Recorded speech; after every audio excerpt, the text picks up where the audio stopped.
Every once in a while you encounter a developer who works or has worked at FAANG and you start glazing the high salary, the prestige, the revolutionary projects, but I'm sorry to break it to you, it's not as good as it seems. You see, the projects people actually work on at FAANG are usually not that special.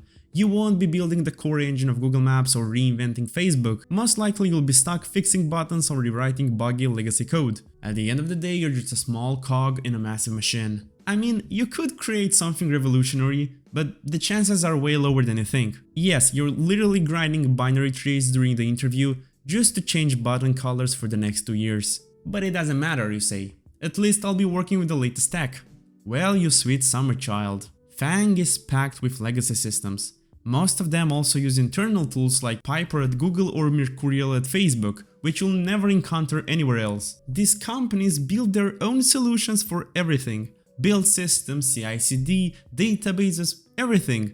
This means if you stay at FAANG for 5 years, there's a pretty high chance your skills will become outdated because you are not touching the tech stacks used by the rest of the industry. Well, at least I'll get promoted and earn tons of money without doing anything crazy.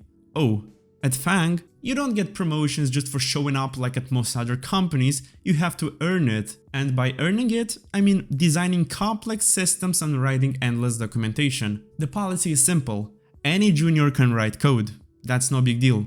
To become a senior, you have to design solutions, and often people make those systems overly complex just to justify their promotion. You won't just solve a Jira ticket and chill watching Netflix. You'll have to work your ass off and play the political game to move up. And the worst part? The bureaucracy.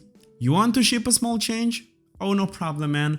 Just get approval from 3 managers, go through 5 rounds of code reviews, and after 10 weeks, you might be ready for production. I mean, I don't have to say that it's exhaustive and it's a one-way ticket to burn out. In a regular company, you might feel like just a number. At FAANG, you're that number squared. There are too many people and too many teams. So think twice before glazing FAANG.